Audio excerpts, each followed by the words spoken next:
Hola, hola a todos. Imagino que me escucháis y no me decís nada, con todo lo que implica la frialdad de las pantallas. Y si habéis leído el libro 1984 de George Orwell, ¿no? Es toda una situación muy orwelliana. Ahora mismo parezco el gran hermano te vigila en cada pantalla, ¿no?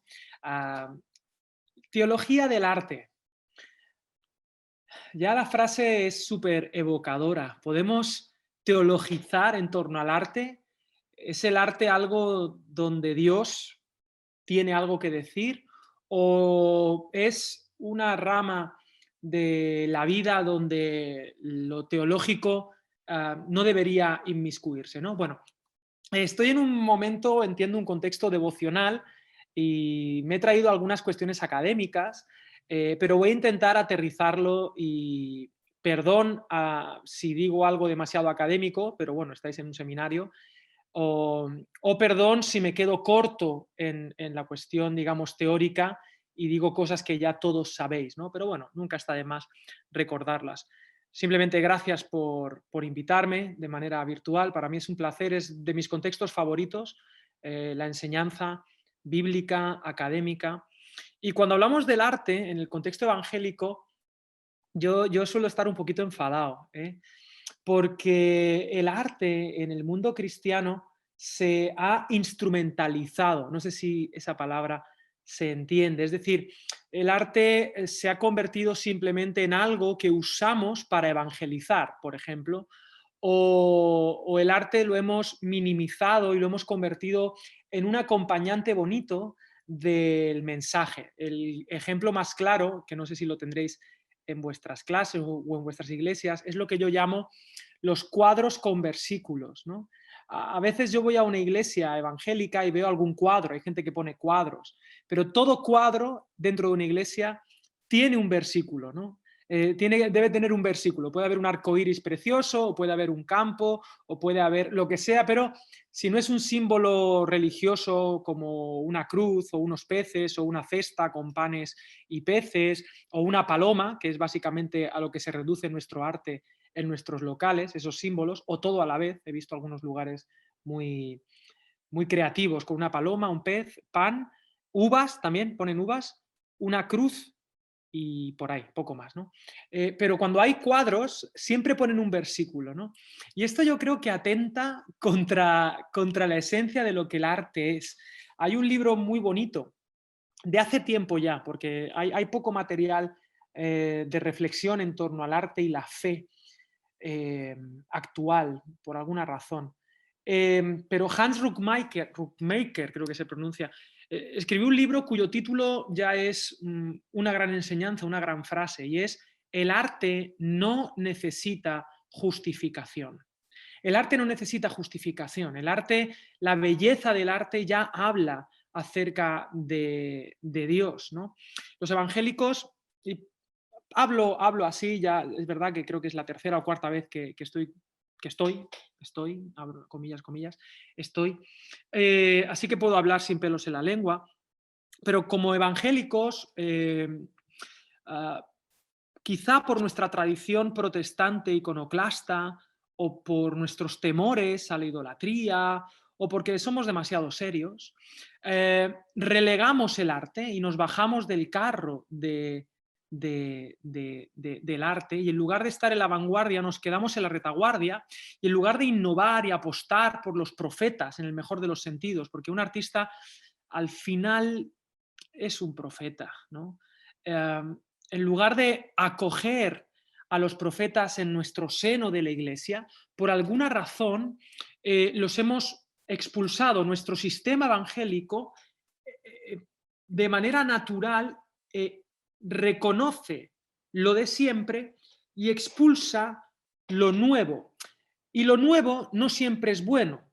Eso es importante, porque en el mundo actual hemos comprado esta falacia. Si es bueno, perdón, si es nuevo, es bueno. Y eso no siempre es verdad.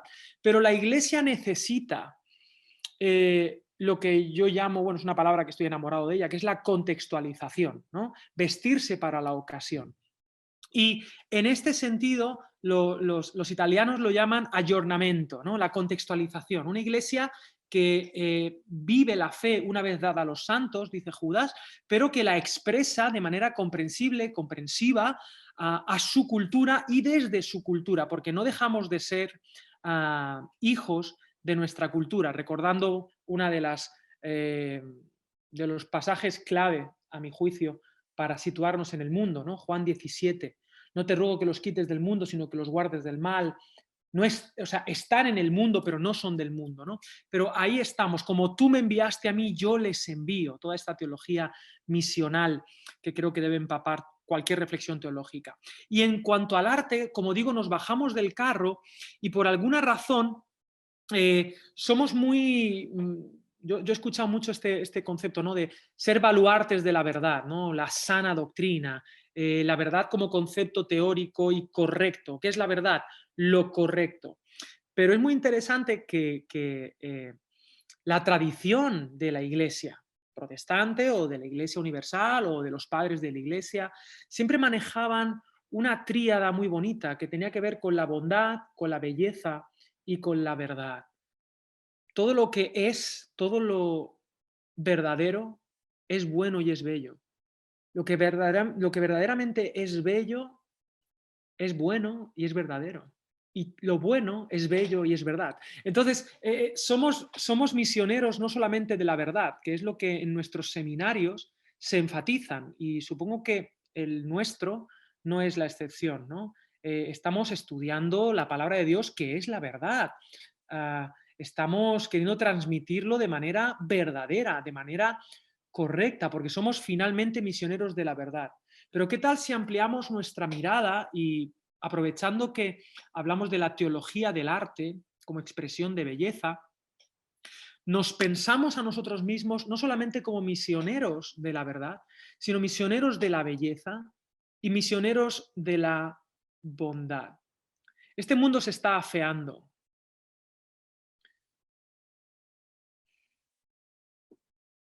Espero hacerme entender. Vivimos en un momento donde el concepto de verdad ha colapsado. Es decir, el concepto de discurso teórico está viviendo un colapso desde que en el año 2000, desde que el posmodernismo, es decir, desde los años 60, el posmodernismo pop, vamos a decir, es anterior, pero desde el mayo del 69, vamos a poner como fecha, ¿no? El mayo francés, en la Sorbona, todo aquello que pasó. Desde ese momento, el posmodernismo plantea que la verdad ha colapsado, que no existe la verdad, que existe mi verdad, tu verdad, nuestras opiniones.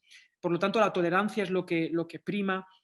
Y en un contexto donde la verdad ha colapsado, hemos llegado al 2016, donde la palabra del año en la Universidad de Cambridge o Oxford, una de las dos es la que toma esta decisión, decidió que la palabra del año era posverdad, ¿no? Posverdad. La era de la posverdad. Hemos superado la verdad. Ya no sabemos quién tiene razón. Aterrizando esto, sería lo que son las fake news. ¿Quién tiene la razón hoy? ¿Cuál es la vacuna que te convierte en un reptil, ¿no? ¿Cuál es el 5G, el gran enemigo? ¿Quién tiene la verdad? Son todo conspiraciones. No sabemos quién dice la verdad. El discurso ha colapsado, ¿no? No tiene valor. Y esto para la Iglesia supone un reto porque somos una comunidad de proclamación, una comunidad querigmática que proclama la verdad del Evangelio. Pero por suerte, por providencia, debemos decir si somos buenos creyentes y hablamos correctamente, por suerte, la Biblia dice que la verdad es una persona, que es dinámica, que es camino, que es vida, que se experimenta. Y en un mundo donde la verdad, como digo, ha colapsado, tenemos también otras herramientas para que nuestra verdad sea creíble, sea coherente, y es la bondad y la belleza. Mi padre, desde muy pequeñito, siempre me dijo: Alex, por mucha razón que tengas con lo que dices, debes ganarte el derecho de ser escuchado. Y la belleza, el arte te da ese derecho. Bien, y eso sería solamente una muy breve introducción. Y como no tengo demasiado tiempo y quiero dejar aunque sea 10 minutos para un par de preguntas o tres, este va a ser mi plan en los próximos, no sé cuántos minutos, he empezado y media, sí, en los próximos 30 minutos, 25 minutos. Este va a ser mi planteamiento. El sembrador salió a sembrar, ¿de acuerdo? Voy a ir soltando como tweets, como ideas, y voy a intentar que caigan en buena tierra. Y de ti dependerá si eres un montón de rocas o tienes espinos o qué, o estás en el camino y tienes un montón de pájaros en la cabeza. Dios se revela en primera instancia en las Escrituras como creativo. Bará es el verbo que solo se le atribuye a Dios. Dios creó los cielos y la tierra. La estandarización es fruto del pecado. La diversidad, la creatividad es divina. La imaginación, hemos demonizado la imaginación. Yo sufro horrores cuando los creyentes solo somos capaces de hacer cosas que explícitamente digan Jesús, como si eso fuera algo más espiritual, ¿no? Y eso hace que perdamos los mejores. La Escritura nos revela un Dios creativo, diverso, exuberante. Dice Eugene Peterson, ¿no?, que lo conocéis como autor, es el que hizo esta traducción al inglés maravillosa de la Biblia, una paráfrasis en realidad, que se titula The Message, quizá la conocéis. Él dice esta frase que para mí es fundamental en mi teología. La imaginación y la fe son parientes. Son parientes. Esto lo sabía muy bien C.S. Lewis, el autor de las Crónicas de Narnia. Y es interesante que para mí es mi autor favorito y mi libro favorito es Mero Cristianismo, que es totalmente explícito con su teología, con su planteamiento, pero es interesante que su obra más conocida y probablemente la que más ha influenciado son las Crónicas de Narnia, que no deja de ser un libro de fantasía que incluso ha afectado más allá de lo cristiano, porque Harry Potter son 7 libros, porque las Crónicas de Narnia son 7 libros, no son 6 ni 8. Hasta ese punto ha influenciado C.S. Lewis y su amigo Tolkien, el autor del Señor de los Anillos. Ellos sabían que la creatividad, que el arte se salta, ellos llamaban algunos dragones en las puertas. Es decir, ¿cómo hago para influenciar a mi cultura y no encontrarme la resistencia de frente? Tristemente la Iglesia se dedica, y está bien, ¿no? Bueno, tristemente no, quizá no es el adverbio más adecuado, pero por alguna razón nos hemos dedicado a sermonear, a dar 3 puntos, a dar razones, a dar verdades.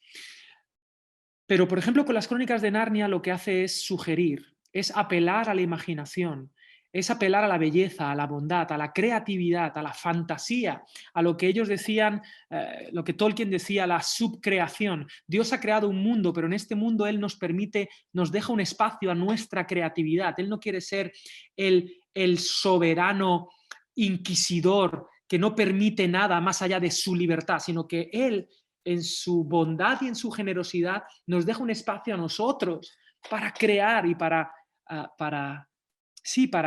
crear, porque estamos hechos a su imagen, imago Dei, es uno de los fundamentos teológicos, ya que estamos hablando de teología del arte, ¿no? Y en fin, la imaginación y la fe son parientes. Yo echo en falta una reflexión teológica seria en torno a la imaginación en nuestras iglesias. Somos carnalmente previsibles. Somos pecadoramente aburridos.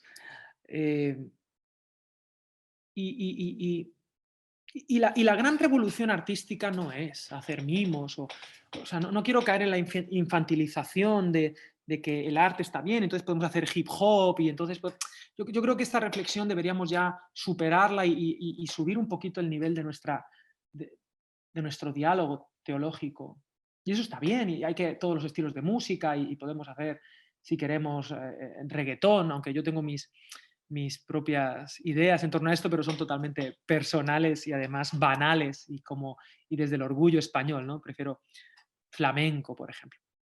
Pero en cualquier caso, echo en falta que la Iglesia se deshaga de todo este bagaje que ha demonizado la creatividad, ¿no? Y pensando en Eugene Peterson, y perdonadme, el sembrador sale a sembrar, debéis ver una conversación en YouTube que tiene con Bono, Bono, el cantante, el líder de la banda U2, U2. Él tiene una conversación en la casa de Eugene Peterson. Para mí, Bono es uno de los teólogos, de mis teólogos favoritos del siglo XX. Ha influenciado a Michael W. Smith, ha influenciado a muchos, a muchos. Y él tiene una reflexión en torno a los salmos muy interesante. Porque volviendo a la teología del arte, permitidme ir a dos materias primas que tenemos, ¿vale? Aunque son la misma, la Biblia y Jesús. Porque de acuerdo a nuestra perspectiva bíblica y nuestra perspectiva cristológica, ya que estamos en un seminario, puedo utilizar estos términos, ¿no? No sé si es que sí o que no, no tengo el calor del feedback y yo pierdo mucho si no estoy en vivo porque yo necesito oler la sangre, pero ahora mismo me la tengo que imaginar, como buen artista. Pero dependiendo de nuestra cristología, pues así nosotros imaginaremos, ¿no? Si nuestro Jesús es un Jesús aburrido como el de las películas, pues creeremos que nuestra espiritualidad debe ser así, ¿no? Pero pensemos en la Escritura y en Jesús. La Biblia ha sido domesticada desde el modernismo y se ha convertido en un libro de estudio. Y eso está bien, ¿vale? Yo soy un enamorado y todos estos libros que hay aquí atrás y más, fuera de cámara, demuestran que hay que estudiar la Biblia, ¿no? Pero cuidado, porque el propio formato del artefacto Biblia nos puede llevar al error. La Biblia es un compendio de obras de arte maravillosas, que además son muy crónicas de Narnia. Por ejemplo, ¿qué haríamos para explicar quizá la pregunta del millón? ¿Cuál es la pregunta del millón? Y hoy en pandemia es todavía más, es del trillón. Si Dios existe, ¿por qué hay sufrimiento? ¿No? Es la gran pregunta, ¿no? Y entonces uno acude a la Biblia y entonces pretendería encontrar pues una reflexión teórica en torno al sufrimiento, pero no. Lo que te encuentras es Job, una obra teatralizada donde hay una rítmica conversacional con personajes al estilo diálogos de Platón, donde hablan de manera secuencial en tres secciones. Si habéis estudiado, habéis estudiado Job, veis la estructura, digamos, y que trata de fondo este y otros problemas, ¿no? Desde el arte. O te vas a los salmos, que ¿qué son los salmos? Pues canciones que hablan del sufrimiento. Esto lo dice Bono, ¿no? Son desgarradoramente sinceros. Yo echo en falta mucho eso en el arte cristiano actual. La sinceridad del derrotado, del que tiene preguntas, ¿no? Yo leo los salmos y digo, me los creo. Y hoy en día escucho algunas canciones de gente y digo, este tipo vive ya en Marte antes de que Elon Musk le haya enviado, ¿no?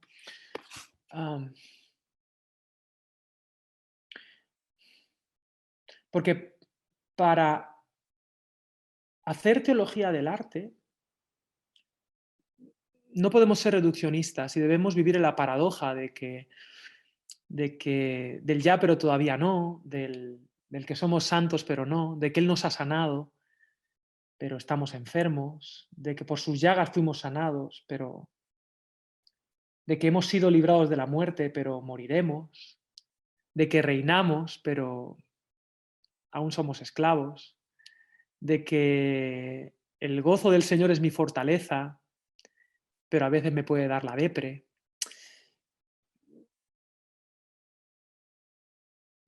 El arte, en resumidas cuentas, perdonadme, estoy divagando como buen artista. El arte cristiano, que es terrible decir ese adjetivo, arte cristiano, ¿no? El arte corre el peligro de convertirse en propaganda si no hace este trabajo de introspección, ¿no? Y Jesús no necesita propaganda barata. La propaganda la inventaron los nazis para convencer, para retorcer para manipular a una sociedad. El arte no es propaganda, el arte solo es expresión de verdad, bondad, belleza, y que puede atraer, puede enamorar, puede evocar, puede denunciar. Y es reduccionista lo que voy a decir, ¿no? Pero en líneas generales yo siento que nuestro arte es propaganda. Barata, además. Y que no es creíble, y ese es un problema para la Iglesia hoy. Perdóname mi café. Am, sí. Y, la Biblia, nosotros sí somos, pero la Biblia no es reduccionista, la Biblia está llena de paradojas. Jesús mismo es una paradoja, ¿no?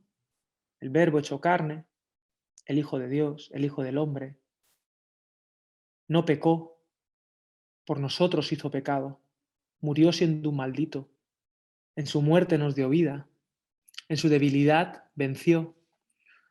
El Evangelio es en esencia una paradoja, y el que pretenda resolverla se equivoca.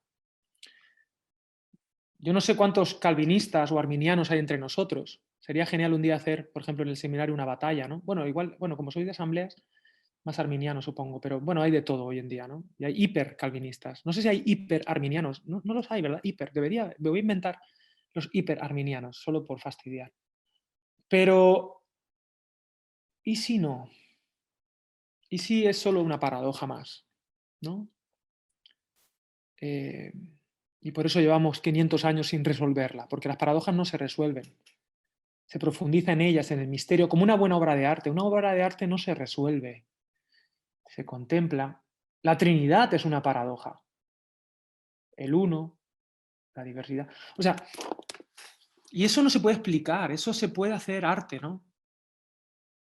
Se puede... Jesús, ¿no? Decía que habían dos materias primas, la escritura, bueno, y podríamos estar libro por libro, si queréis, un día, y hablamos del arte en Apocalipsis, ¿no? Sin dejar la realidad de que es revelación, pero el arte que suponen los evangelios. Los profetas como artistas performance, ¿no? Profetas, el libro de los 12, los profetas menores. Um, Jesús como artista. Jesús, decían, este predica como quien tiene autoridad, ¿no? Marcos 1, y no como los escribas. ¿Por qué predicaba con autoridad? ¿Qué es lo que le daba autoridad? Bueno, sí, Dios, ¿no? Sí, el Espíritu Santo, perfecto, pero era desde la perspectiva de los oyentes. Y lo que él no usaba el lenguaje de los sacerdotes ni de los doctores de la ley. Su lenguaje era fundamentalmente artístico. Su manera favorita de enseñar eran los mashal, las parábolas, pequeños memes, historias. Yo sé que quizá si está el profesor de homilética en este devocional, que no lo sé, me va a matar, pero Jesús, sigo estudiando, ¿no? Pero nunca hizo una predicación de 3 puntos con 3 subpuntos. Muchos mensajes de Jesús no aterrizaban, no llegó a conclusión. Algunos sí, otros no tenían conclusiones. Terminaban con preguntas. Pienso, por ejemplo, en la predicación más recordada de Jesús, el Hijo Pródigo. El Hijo Pródigo termina sin final, con un final abierto, totalmente posmoderno. Era evocador.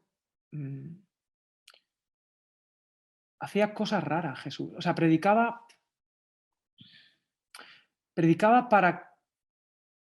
para invitarnos a una narrativa. Y sí, claro que era explícito, cuando hacía falta decía arrepentíos. Vivid esta metanoia, cambio de metanarrativa, de película. Esta no es la película de tu vida, es otra narrativa, tu película. Cambia tu manera de pensar. Más allá, además, metanoia no es tanto cambiar, sino noia, mente, de donde viene paranoia. Metanoia es más bien, en el griego, ¿no? Tienes miopía y yo te sano la miopía para que tengas una perspectiva más amplia, para que te sitúes mejor en ti, ¿no? Bueno, esto ya es una pequeña herejía que siempre hay que decir. Pero Jesús era atractivo porque era un artista, ¿no? Lo que hacía era arte, arte puro, ¿no? Y por eso era recordado. E incluso hay gente, no sé si conocéis un autor que a mí me gusta, no estoy de acuerdo en todo, se llama Joaquín Jeremías. Uy, no estoy hablando mucho de arte, perdón, Javo. Hay un autor que se llama Joaquín Jeremías y creo que en su libro Teología del Nuevo Testamento, creo que se llama el libro, este tipo retrotraduce, es decir, sabéis que el Nuevo Testamento, espero que sepáis, está escrito en griego, pero probablemente Jesús predicó en arameo, que era su lengua materna, ¿no? Y bueno, hay discusión aquí, pero si predicó en arameo es interesante porque Joaquín Jeremías traduce muchos de los dichos de Jesús, ¿no? Lo que él llama el ipsissima verbum, lo traduce, lo pone en el arameo de la época y es interesante que eran pareados, que rimaban, eran poesía, ¿no? Muchas de las frases más conocidas, ¿no? de Jesús, pienso, por ejemplo, aquí tengo alguna, a ver si la encuentro, pienso, por ejemplo, a ver, por ejemplo, dichosos ustedes los pobres, porque el reino de Dios les pertenece. En arameo es Tubekon miskenahad y delikon malkutá de lajá. O, por ejemplo, la famosa frase, te daré las llaves del reino de los cielos, todo lo que ates en la tierra quedará atado en el cielo, y todo lo que desates en la tierra quedará desatado en los cielos, también es un pareado poético en arameo. Y muchos otros ejemplos. Claro, era inolvidable, porque el arte también tiene esta función, ¿no? Esta función pedagógica, es inevitable, expresiva, pero también pedagógica. Buah, me quedan 11 minutos. Además, el arte no era solo la expresión de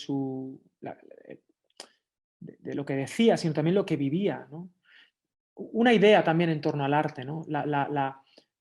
Sí, quizá me estoy contradiciendo, pero la función redentora del arte, ¿no? La función redentora de la teología en el arte, permitidme.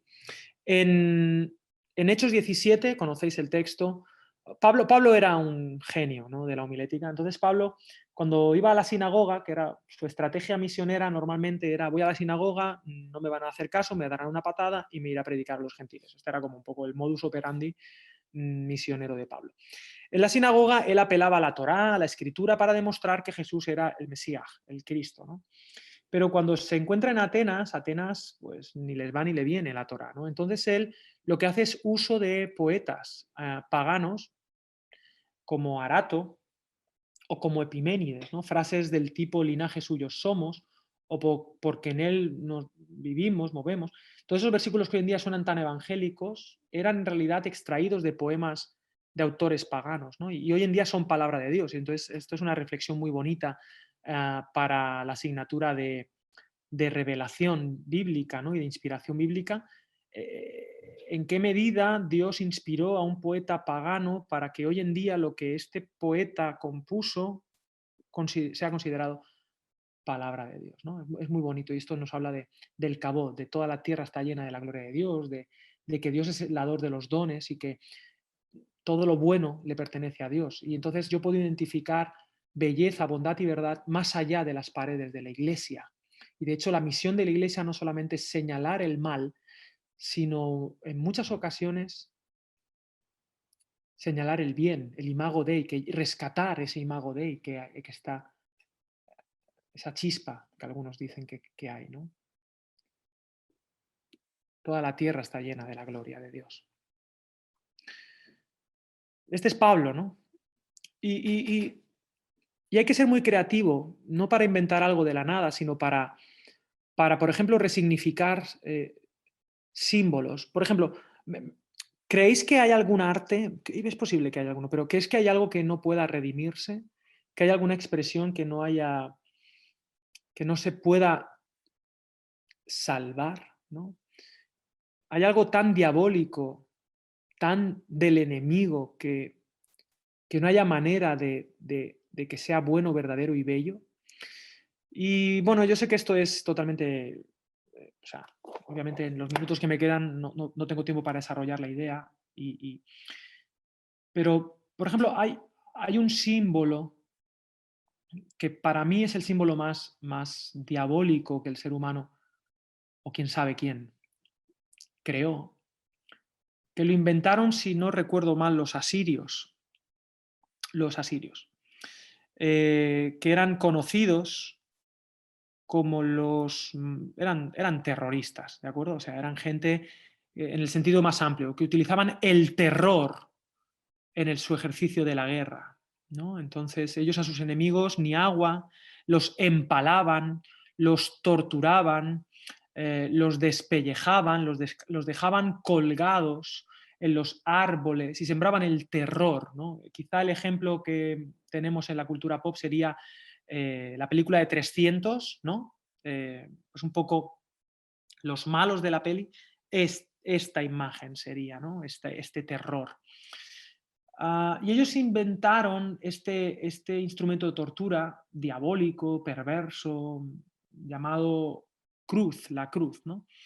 Y la cruz estaba asociado a lo demoníaco, a lo diabólico, a la muerte. No hay nada más antidios, diría yo, que la muerte, que el no ser. No hay nada más anti. Si Dios es el ser, lo peor es no ser, ¿no? La muerte es lo peor, lo más sucio, lo más. eh, los romanos, como buenos, digamos, ellos adoptaban lo mejor de cada casa, ¿no? Adoptaron la cultura griega, su filosofía, sus dioses, pero les gustó la cruz, les gustó. Dijeron, esto nos sirve para la paz romana, ¿no? Qué gran contradicción. Para la pax romana. Siempre el Estado, siempre el Estado pone el fin justifica los medios, ¿no? Entonces, para la Pax hace falta la guerra, ¿no? Esta es la, la- la lógica estatal. Vamos a crucificar a gente y públicamente y los vamos a humillar, ¿no? Y entonces llega Jesús y no os voy a contar la historia porque la conocéis, pero la cruz, que es el símbolo, o sea, era un símbolo diabólico. Los romanos, incluso dice, creo que Cicerón, que era una palabra, como una mala palabra, un buen romano ni debía pronunciarla, ¿no? Eh, y Jesús se hizo cargo, ¿no? Y él fue tan creativo, Dios, Jesús, que fue capaz de convertir el símbolo y el símbolo más diabólico que el ser humano ha creado, el símbolo más terrorífico, hoy en día es el símbolo quizá que trae más esperanza, ¿no? El más, es el que se conecta sí, con la esperanza, con el amor, con un horizonte. Incluso usamos la cruz para hablar de nuestra relación vertical y horizontal. Es el símbolo minimalista para hablar de la palabra salvación. Fijaros qué interesante. La cruz, lo último que se te hubiera ocurrido es asociarla a la palabra salvación. Es justamente lo contrario. La cruz era condenación. Bueno, simplemente hace falta mucha creatividad para redimir. Y creo que como misioneros del arte, de la belleza, de la bondad, de la verdad, nuestro trabajo misionero también es este, ¿no? Rescatar, rescatar el arte. El arte también puede ser un hijo pródigo. Volviendo a la parábola de Lucas 15, la predicación inolvidable de Jesús. El arte, el hijo pródigo vuelve, lo conocéis, habéis leído todos a Keller seguramente, se ha puesto muy de moda, el Evangelio de los Andrajosos, todo esto. El arte puede estar sucio, no, yo no creo en el arte, yo creo en Dios. El arte puede venir oliendo a cerdo, pero hay que recibirlo en el seno del Padre. Eh, y hay que limpiarlo también, pero es un trabajo eh, posterior. Tenía un montón de cosas aquí apuntadas de cómo valorar una obra, ¿no? Por la excelencia técnica, la autenticidad, su cosmovisión. Eh, pero, bueno, me lo voy a medio ahorrar. Eh, Hay un libro muy bonito de un autor que se llama Francis Schaeffer, también es un autor que debes leer. Francis Schaeffer. Se lo quedó Clie y ya no editan libros de él. Hay que rescatar a Schaeffer. Él tiene un libro que se llama Arte y Biblia, que creo que lo podéis conseguir en PDF, y lo digo no con el parche de pirata, sino porque como está descatalogado, se puede conseguir. Y él habla acerca de estos 4 componentes, ¿no? Toda obra artística tiene estos cuatro líneas, su excelencia técnica, si está mejor o peor, pero la autenticidad, ¿no? Si realmente habla desde el corazón o es mera propaganda. Y luego toda obra artística plantea una cosmovisión, aunque no diga Made in Jesus, plantea una manera de ver el mundo.